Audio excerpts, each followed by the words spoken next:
All right, so we're diving deep today, getting you prepped and ready to absolutely crush those social work assistant interviews. That's right, giving you that extra edge. To land that job, we've got RoleCatcher's incredible career guide. Their super helpful interview guide that's just jam-packed with sample questions and even some insights into how AI can totally boost your chances. It's like having a secret weapon, you know? Okay, so before we get to those interview questions, though, Uh-huh. let's kind of set the stage. Like, what does a social work assistant actually do? Right. RoleCatcher puts it really well. They say it's all about promoting social change, development, social cohesion, and empowering and liberating people. I think that's a great mission statement. It really captures the essence. Yeah, it's powerful. What I find interesting is that we're seeing this shift towards a more holistic approach in social work. Oh, yeah. It's not just about addressing the immediate problem, but it's about looking at the whole person, right? Yeah. Their physical, emotional, and social well-being. Uh, And as a social work assistant, you'd be such a vital part of that holistic support system. So you're really making an impact. Right. So where would someone in this role, where would they typically work? Oh, diverse settings. Hospitals, schools, community centers, even clients' homes. Wow. You could be working with individuals, families, or even entire communities. Okay, so not your typical 9 to 5. No, not at all. Sounds very dynamic. But the guide also mentioned some challenging aspects, right? Absolutely, yeah. You're dealing with real-life situations, sometimes crises. Right. And the emotional toll can be significant. It's not for everyone. Yeah. But the rewards of helping people overcome these challenges and improve their lives, that's immense. Right. Plus, the career guide highlights a positive employment outlook. Well, that's good. This field is growing, so job security is a definite plus. That's very encouraging for anyone considering this as a career path. And speaking of paths, the guide mentions that being a social work assistant can be a great stepping stone to becoming a full-fledged social worker. Exactly. So it's like a really good way to get that experience. Get your foot in the door. Figure out if this is the right career for you and even start working towards some of those certifications like the CSWA or a CUT-EC. Precisely. Okay, so those certifications, those sound like they could really give you an edge. Absolutely. They demonstrate your commitment to professional development. Okay. And that's something employers really look for. That's a great point. Yeah. Okay, so I think we've laid a really solid foundation here. Right. So let's dive into the interview prep, shall we? Let's do it. Okay. RoleCatcher has outlined 8 common interview questions.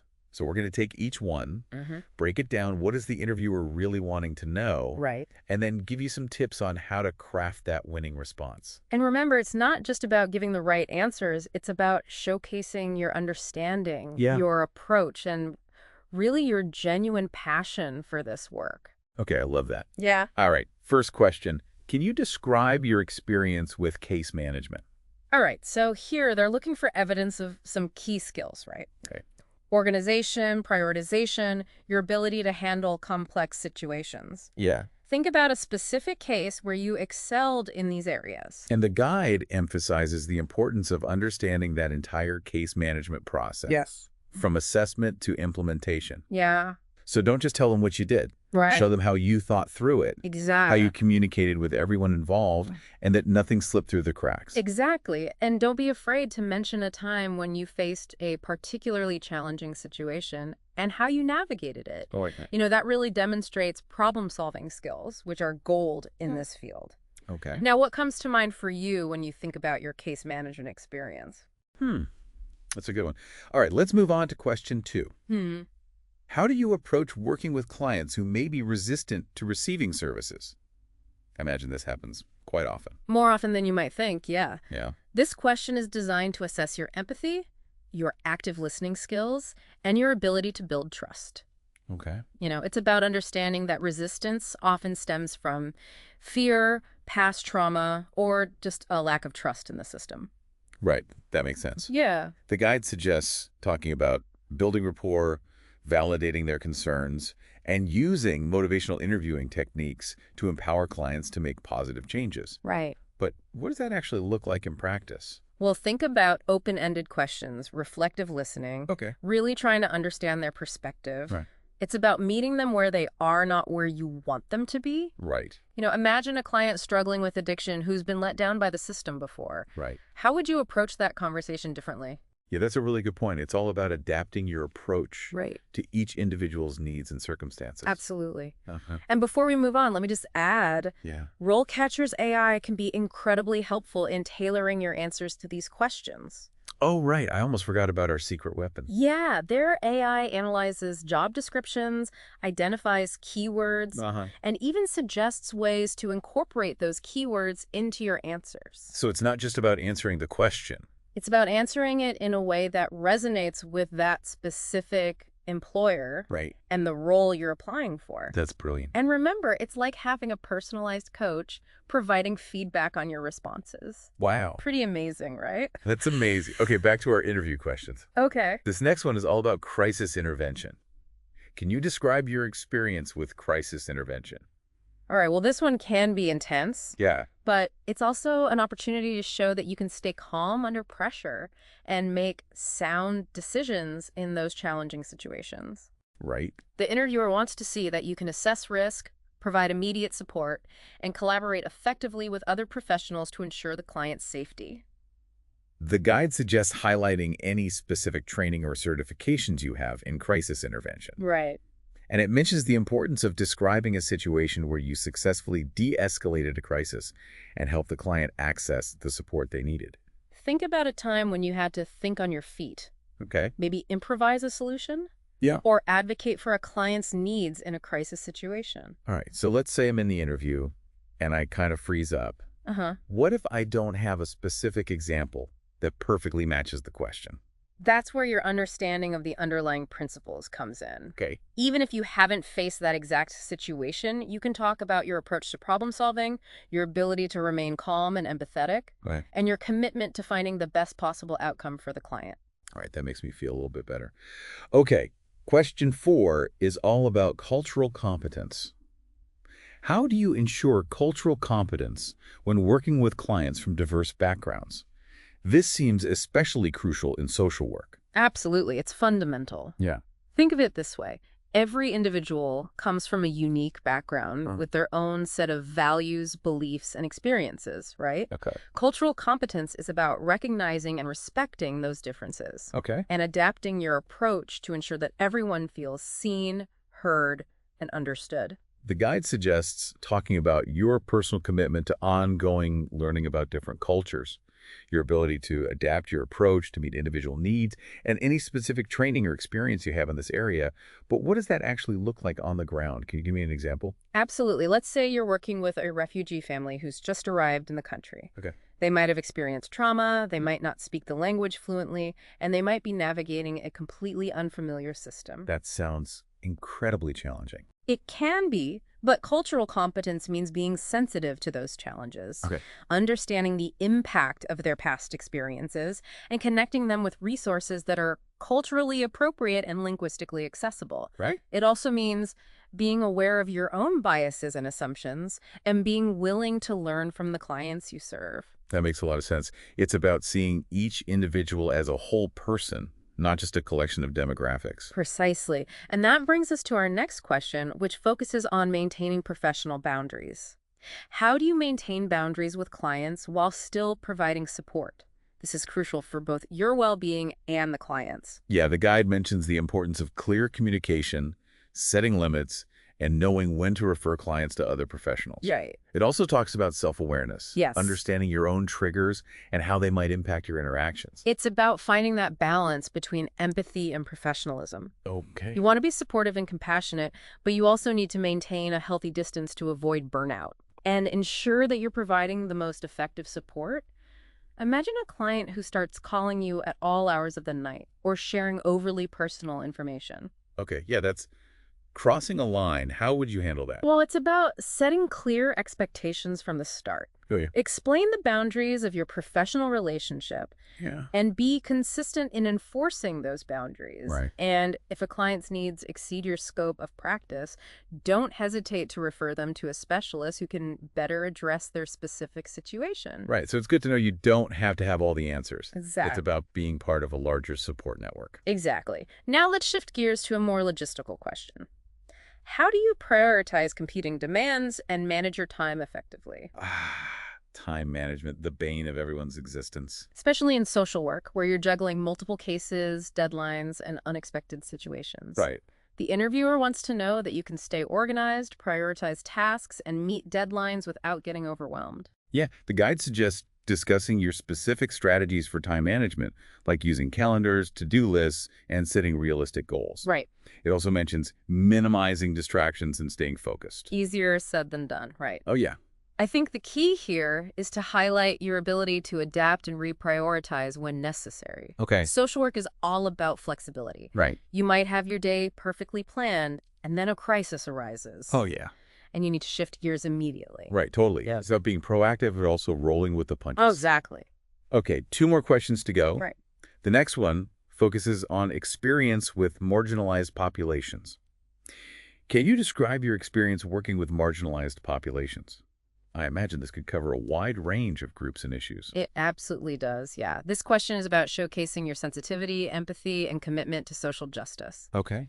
Think about your experiences working with individuals or communities who face systemic barriers, discrimination, or social exclusion. The guide emphasizes the importance of specific examples. Yes. Not just general statements. Yes. Have you encountered any memorable situations where you had to advocate for a client from a marginalized group Oh, certainly. or connect them with resources that were specifically tailored to their needs? I recall working with a young man experiencing homelessness who was struggling to access mental health services due to a lack of identification and insurance. Wow. Navigating those bureaucratic hurdles required persistence, creativity, and a deep understanding of the systemic challenges he was facing. That sounds like you really went above and beyond to advocate for him. It was about recognizing that his circumstances were not his fault Right. and that everyone deserves access to support regardless of their background. That's a powerful example of social work in action. Yeah. Okay, final question. Can you describe a challenging case you worked on and how you addressed it? This feels like a chance to really shine. It is. Yeah. Choose a case that highlights your problem-solving skills, critical thinking, and your ability to make a positive impact. Right. But remember, confidentiality is paramount. Right, of course. Don't disclose any identifying information about the client. The guide suggests focusing on a case with a successful outcome Right. and emphasizing the steps you took to achieve that outcome. Yeah. What are some key things to keep in mind when structuring this response? Think about the specific challenges you faced, Okay. the strategies you employed, and the lessons you learned along the way. Right. It's also a good opportunity to mention how you collaborated with other professionals, demonstrating your ability to work effectively as part of a team. And remember, RoleCatcher's AI can provide feedback on your answers, Right. ensuring that they align with the specific requirements of the job you're applying for. It's like having that personalized coach, Right. helping you craft the perfect response. Okay, now before we wrap up this deep dive into interview prep, Yeah. I want to circle back to something we touched on earlier, career progression. Mm-hmm. We talked about the CSWA and CADEC certifications, but what other steps can someone take to advance their career in social work? That's a great question. I'm curious to hear more about that myself. You too. Well, the career guide highlights the importance of networking, Oh, yeah, okay. joining professional organizations Uh-huh. like the National Association of Social Workers, NASW, Yeah. can provide incredible opportunities, to connect with other professionals, learn about job openings, Right. stay updated on industry trends. So it's like building a support system for your career. Absolutely. It's a fantastic way to learn from more experienced social workers, Okay. find mentors, and even discover specialized areas within social work Oh, interesting. that you might be passionate about. Right. For example, you might find yourself drawn to working with veterans Okay. or focusing on mental health advocacy, That makes sense. Yeah, networking can open so many doors Oh, and help you really figure out your niche within the field. exactly. And speaking of support systems, Yeah, the guide also emphasizes the importance of self-care, right. especially in such a demanding field like social work. Absolutely. Remember, you can't pour from an empty cup, right? Right. Social work can be so emotionally taxing. Yeah. So it's essential to prioritize your well-being. Okay. Things like regular exercise, mindfulness practices, Mm-hmm. or even just taking time for hobbies you enjoy Yeah. can make a huge difference in preventing burnout. The guide lists emotional and mental strain as a potential downside of the job, Right. along with, a high workload and potential for burnout. Right. It's important to be aware of these challenges going in. Absolutely. It's about being proactive Right. and having strategies in place to manage stress, maintain your emotional resilience. Okay. Remember, seeking supervision or connecting with colleagues for support is a sign of strength, Yeah, not weakness. that's such an important point. Yeah. Taking care of yourself ultimately allows you to better care for your clients. Absolutely. Okay, so we've covered a lot of ground today, the ins and outs of the role, Uh-huh. those 8 crucial interview questions, Right. and even some career insights to help you thrive in this field. We even talked about RoleCatcher's incredible AI tools. Oh, yeah. They can truly be a game changer in your job search. Right. Especially when it comes to tailoring your application and interview responses for specific roles. It's like having a personalized career coach and interview expert at your fingertips. Exactly. I have to say, I'm feeling pretty inspired right now. Me too. And remember, while skills and knowledge are important, Yeah. what truly makes a great social work assistant Uh-huh. is that genuine passion for helping others, Okay. that commitment to social justice, Right. and that unwavering belief in the resilience of the human spirit. Beautifully said. It's about making a real difference in people's lives. Yeah, One interaction, one connection at a time. exactly. So as you go into those interviews, Yeah. remember to let your passion shine through. Okay. Highlight your unique strengths. Uh-huh. And don't be afraid to showcase your authentic self. And don't forget to check out RoleCatcher's resources. Yes! They can be your secret weapon in landing that dream job. We're rooting for you. Best of luck on your journey. Thanks for joining us on this deep dive into the world of the social work assistant. We'll see you next time for another exciting exploration. Yeah, the career guide highlights the importance of networking. Oh, okay. Joining professional organizations like the National Association of Social Workers, Okay. the NASW, Yep. can provide incredible opportunities to connect with other professionals, Right. learn about job openings, Right. stay updated on industry trends. It's like having a support system for your career. Absolutely. It's a fantastic way to learn from more experienced social workers, Okay. find mentors, Yeah. even discover specialized areas within social work that you might be passionate about. Oh, interesting. Like, for example, you might find yourself drawn to working with veterans or focusing on mental health advocacy. Yeah, so networking can open so many doors and help you really figure out your niche within the field. Exactly. And speaking of support systems, Yeah.